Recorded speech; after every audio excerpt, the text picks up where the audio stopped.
आणि एक काम करा राजा हो, आजपासून नाते जपा राजा हो. एकदा माणूस गेला की परत येत नाही.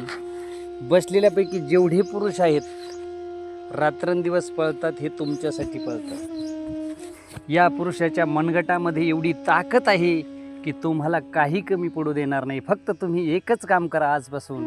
तुमचा नवरा जर 8 तास काम करत असेल, तुमचा नवरा जर 12 तास काम करत असेल, नवरा एकदा घरी आला, गाडीतून उतरला, तर त्याला फक्त एक स्माईल द्यायची. तुम्ही आल्या आल्या जर तुम्ही आपले भांडे आपटायला सुरुवात केली तर त्यांना फाशी घेतल्याशिवाय पर्याय नाही. तुम्ही जर ठरवलं तर घरात आनंद आहे. मी तुमच्या पाया पडून सांगतो, जेवढ्या पोरांचे लग्न झाले त्यांना टेन्शन आणि बीपीच्या गोळ्या चालू झाल्या, त्याचं एकच कारण, लग्न झाल्यावर ज्या आईनं 25 वर्ष सांभाळलं त्या आईचं ऐकावं का जी सगळं सोडून तुमच्यासाठी आली तिचं ऐकावं? बरं, हिचं ऐकलं का तिला राग, आणि तिचं ऐकलं तर हिला राग, आणि कोणाचंच ऐकू नये म्हणून दोघी झोपल्याशिवाय पोरं घरी यायला तयार नाही. गोळ्या चालू व्हायचं कारण हे आहे. अरे आपला पैसा म्हणजे सर्वस्व नाही, आपली संतती म्हणजे आपलं सर्वस्व आहे. त्याला जर वेड लागलं तर काय घेऊन बसले तुम्ही? काय तुमच्या हातात आहे?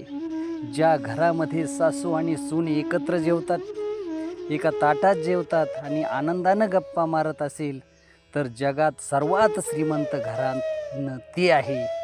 श्रीमंती म्हणजे काय? अरे पलंग पाहिला की झोप आली पाहिजे आणि टोपलं पाहिलं की भूक लागली पाहिजे, याला श्रीमंती म्हणतात. म्हणून पाया पडून सांगतो, तुम्ही सांभाळा, तुमच्या हातात आहे. अर्धांगिनीचा सपोर्ट असेल तर माणूस सारं काही करू शकतो.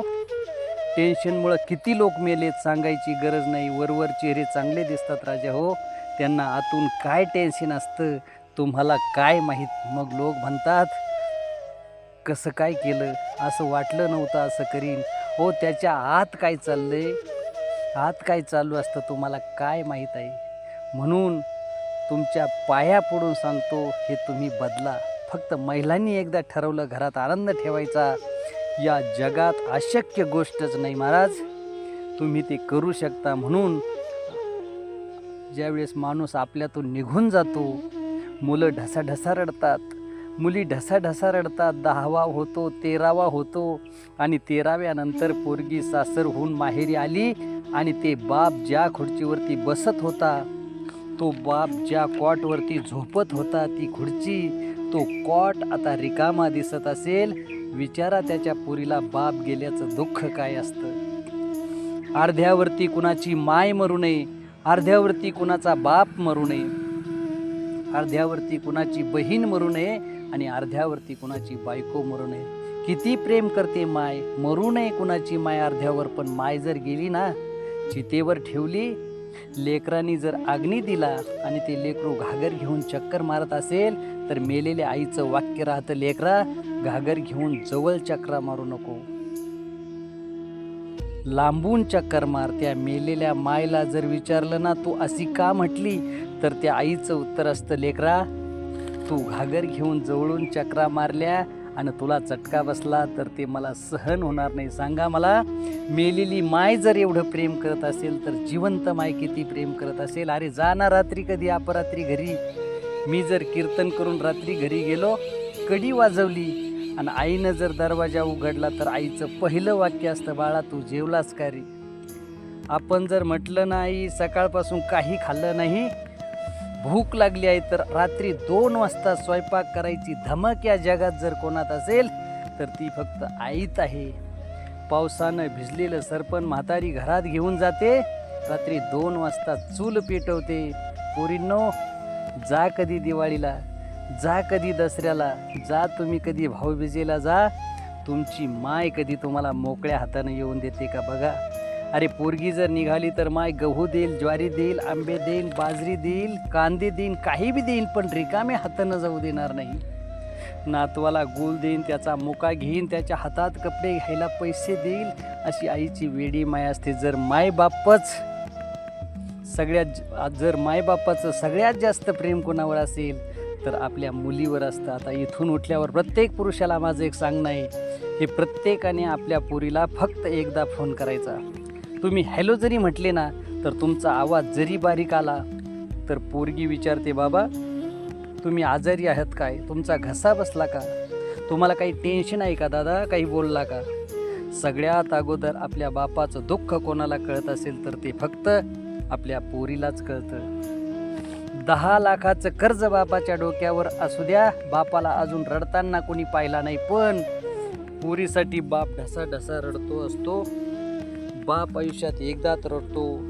पोरीच्या लग्नाच्या वेळी गपचीप देवघरात जातो, देवासमोर प्रार्थना करतो, देवा तुझ्या भरोश्यावर पोरगी त्या घरामध्ये दिली, मला माहीत नाही पाहुणे कसे आहेत, उद्या काही बरं वाईट झालं तर जबाबदार तू राहशील देवा. लग्न जमवल्यावर बापाच्या पायाखालची जमीन सरकते, आकाश फाटतं, आनंदही तेवढाच आणि दुःखही तेवढंच. का, मला बाबा म्हणून आवाज देणारी माझी काळजाचा तुकडा एका महिन्यानी मला सोडून जाईल.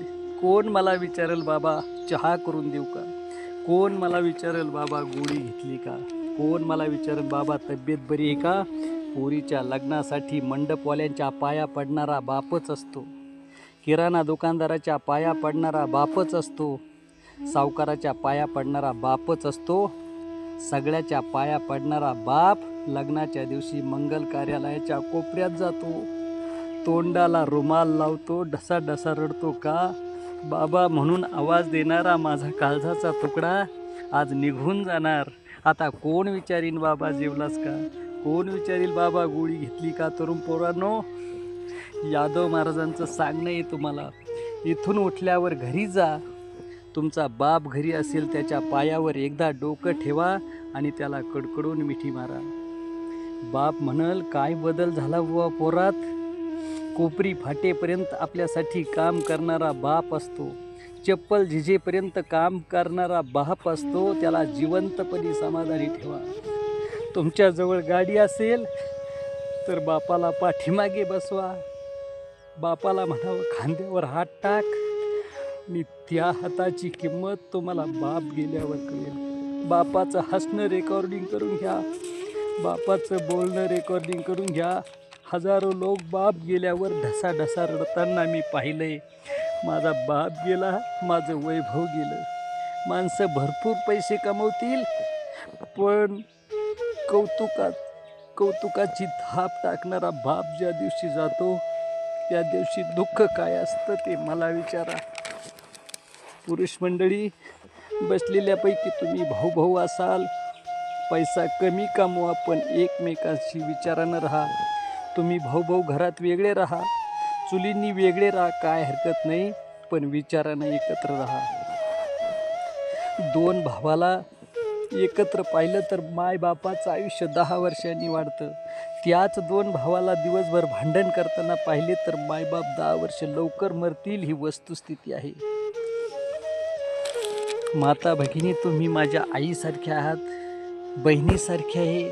तुमचा भाऊ एखाद्या ठिकाणी चुकला असेल तर त्याची चूक पदरात घ्या आणि बोला त्याच्याबरोबर.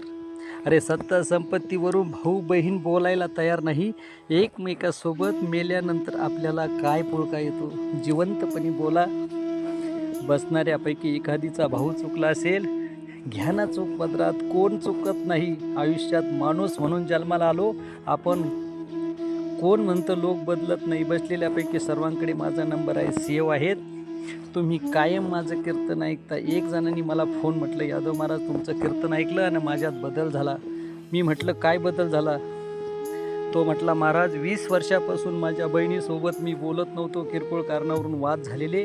कोणी बोलावं, बहीण आजारी पडली, नगरला ॲडमिट केली, बोलत नव्हतो, त्यामुळं भेटायला पण गेलो नव्हतो. पण यादव महाराज तुमचं कीर्तन ऐकलं, घरी आलो, बेचैन झालं, असं वाटलं बहिणीला फोन केला पाहिजे. 20 वर्षापासून बहिणीला बोललो नव्हतो, फोन केला, 2च मिनटं बोललो, फोन ठेवला.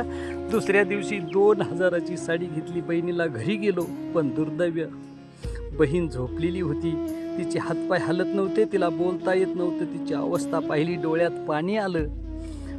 महाराज मला असं बालपण आठवलं. त्या बहिणीनं लई जीव लावला होता मला. दुसऱ्याच्या रानात काम करून मला नोकरी लावली होती. एकत्र कुटुंब परिस्थिती नाजूक, माझ्यासाठी कधी उपाशी झोपली होती. पण मी 20 वर्ष झाले तिच्यासोबत बोललो नाही.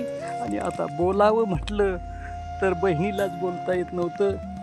घाई तिच्या मानेखाली हात घातला, मान खांद्यावर घेतली ना, आणि मी बहीण भाऊ धुमसून रडलो. 20 वर्षानंतर यादव महाराज तुमच्या कीर्तनानं 2 बहीण भाऊ जर एकत्र येत असतील तर यापेक्षा काय पुण्य कमवायचं यादव महाराजांनी. पाया पडून सांगतो तुम्हा सर्वांना, राग, द्वेष, विगो, अहंकार 2 मिनिटं बाजूला ठेवा. 4 भिंतीच्या आत एकमेकांच्या पाया पडा, गुणागोविंदाने राहा.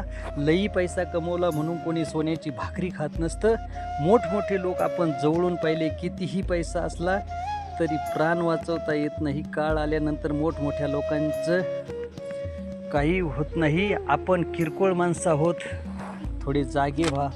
कशाला आबोल झालता, थोडी माघार घ्या. गुणागोविंदानं जीवन जगा. आता उद्यापासून प्रत्येक पुरुषाने आपल्या सख्या बहिणीला 1 फोन दररोज करायचा आणि 2 प्रश्न विचारायचे. 1 प्रश्न विचारायचा, तू जेवण केलं का, आणि दुसरा प्रश्न विचारायचा, पाहुण्यांची आणि तुझी तब्येत बरी आहे का. बिचाऱ्या बहिणीला मरेपर्यंत इच्छा असते माया भावानं 2 शब्द माझ्यासोबत प्रेमाने बोलावे.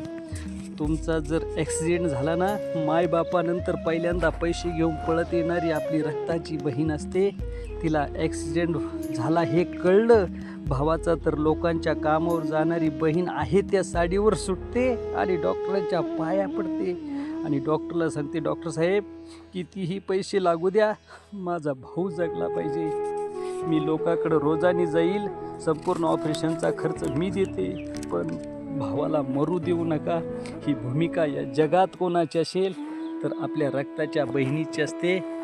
तुम्ही जर कधी तुमच्या बहिणीला 100-1000 रुपयाची साडी घेतली ना, ती दुकानात जाते, 4000 रुपये त्याच्यात टाकते आणि 5000 रुपयाची साडी भावानं घेतली म्हणून सांगते. बापाचं भावाचं नाव कधी धुळीला घालीत नाही, त्याला रक्ताची बहीण म्हणतात. त्या बहिणीवर प्रेम करायला शिका. लाखात 1 वाक्य सांगतो, मुक्ताबाई सारखी बहीण जन्माला आली नसती तर ज्ञानोबासारखे संत कधीच बघायला मिळाले नसते. परमार्थ थोडा लांब ठेवा, कुटुंब व्यवस्था सांभाळा. तुम्हाला अजून एक सांगता, बसलेल्यापैकी कोणी कोणासोबत बोलत नसेल, वाद असतील तर जा माफी मागा. मीपणा 4 भिंतीच्या आत माफी मागितली तर काही फरक पडत नाही. आणि सर्वांनी हा संदेश अंमलात आणा आणि त्याप्रमाणे चला पोरांनो. कधी बाजारात गेलात तर 10,000ची साडी बायकोला आणली तर 1,000चं लुगडं आईला आणा. 5,000चे कपडे पोराला घेतले तर 500 रुपयाची कोपरी बापाला घ्या. तुका म्हणे माय बापे, अवघी देवाचीच रूपे.